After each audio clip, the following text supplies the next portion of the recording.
Perkenalkan, nama saya Sarah Gustiriko Nabila dari Fakultas Kesehatan Masyarakat, Ilmu Kesehatan Masyarakat Universitas Andalas. Baiklah, pada kesempatan kali ini, saya akan membahas tentang psikologi kesehatan reproduksi. Faktor fisiologis dan genetik telah lama dikenal untuk hasil reproduksi.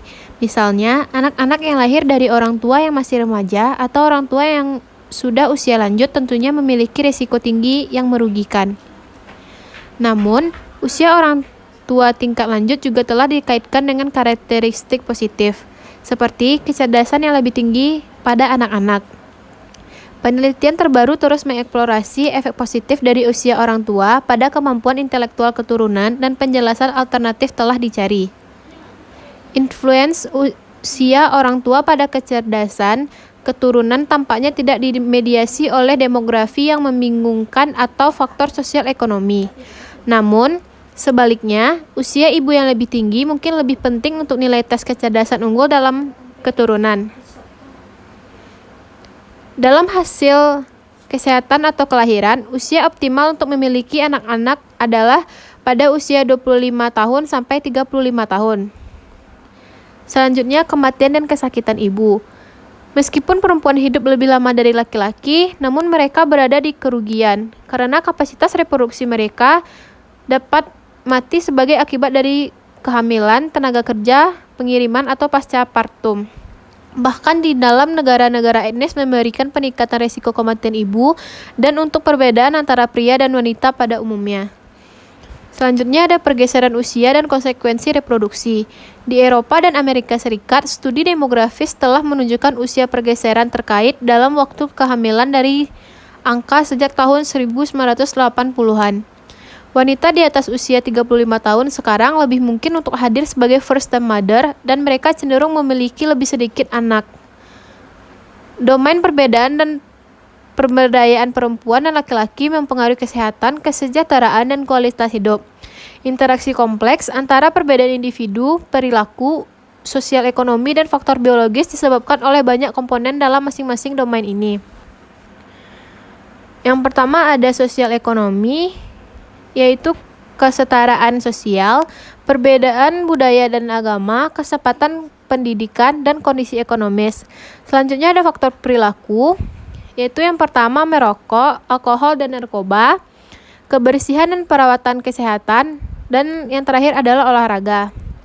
Selanjutnya ada psikologis dan interpersonal, yaitu kepribadian, stres, kerentanan, mitra, keluarga, dan teman, dukungan sosial, dan kualitas hidup. Selanjutnya ada faktor biologis, yaitu ras, genetik, penyakit, dan disabilitas.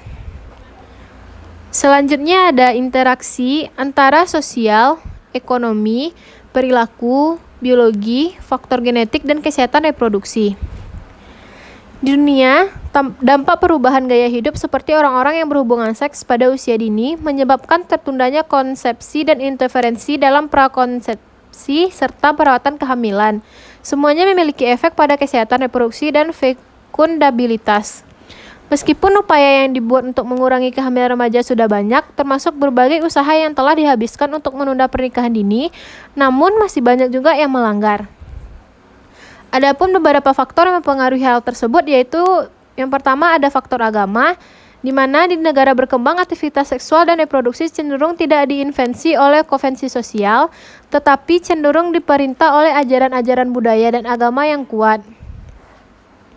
Kita lihat saja di pedesaan Palestina misalnya, mematuhi tradisi muslim seperti tidak ada seks sebelum nikah dan pasangan muslim biasanya ingin memulai sebuah keluarga segera setelah menikah.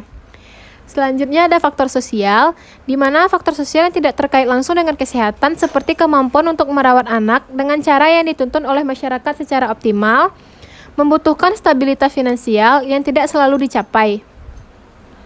Perbandingan jumlah anak per wanita di berbagai negara menunjukkan bahwa negara-negara industri memiliki tingkat kelahiran yang lebih rendah daripada negara berkembang. Selanjutnya ada faktor regional, yaitu pada saat yang sama laporan terus mengungkapkan perubahan kualitas air mani dengan penurunan dalam kualitas air mani yang ditunjukkan di beberapa negara lebih dari yang lain. Perbedaan ini bersifat regional, contohnya pria di Finlandia menghasilkan air mani dengan jumlah sperma, sedangkan motilitas tertinggi pada pria dari Edinburgh. Selanjutnya ada tingkah laku dan gaya hidup. Survei Kesehatan dan Gizi Nasional Amerika telah menunjukkan bahwa perempuan yang mulai merencanakan keluarga di kemudian hari berada pada risiko yang lebih besar dari penyakit kardiovaskular, diabetes, hipertensi, dan gagal jantung kongesif. Efek ini melibatkan tidak hanya sistem fisiologis seperti neuroendokrin dan fungsi hormonal, tetapi mereka memiliki psikologis dan sosial efek pada sejumlah besar populasi. Selanjutnya ada interferensi teknologi, yaitu pemisahan orang dan interaksi yang sebelumnya diperlukan untuk reproduksi, memiliki sosial, psikologis, dan biologis evolusioner. Selanjutnya ada sosial ekonomi. Gradien sosial ekonomi dalam perilaku kesehatan sebagian ditentukan oleh sosial ekonomi, konsep khusus kehidupan yang menghubungkan keadilan sosial ekonomi di masa kanak-kanak, pendidikan orang tua atau perumahan, untuk jalur pendidikan seperti usia meninggalkan penuh waktu pendidikan dan pekerjaan sendiri. Selanjutnya ada faktor politik, yaitu faktor ekonomi dan politik penting dalam kesehatan reproduksi dalam mengembangkan dan negara-negara di seluruh dunia. Misalnya, studi menggunakan kerangka ekologis di seluruh data dari 16 negara Eropa, Jepang, dan Amerika Serikat telah menunjukkan bahwa kehamilan pergi sebelum momen terkait dengan kematian bayi yang rendah. Selanjutnya ada faktor budaya. Demikian pula perbedaan budaya dapat menentukan ketidaksetaraan kesehatan dan kontrol atas informasi diperlukan untuk membuat bukti berdasarkan kesehatan keputusan perawatan. Selanjutnya ada faktor gender.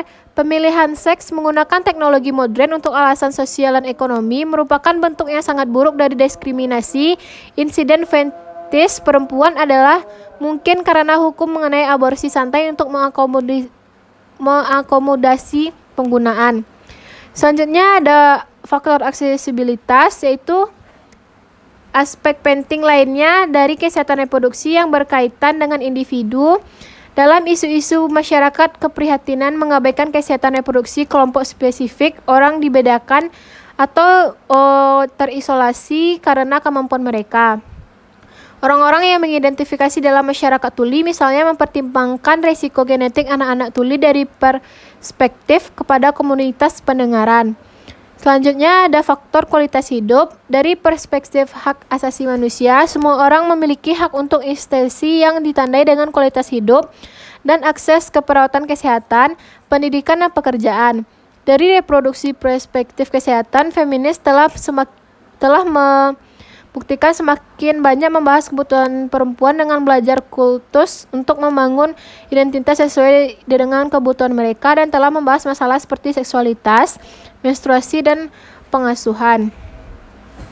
Singkatnya, perbedaan individu banyak dan bervariasi dalam mempengaruhi akses ke perawatan kesehatan dan pendidikan kesehatan.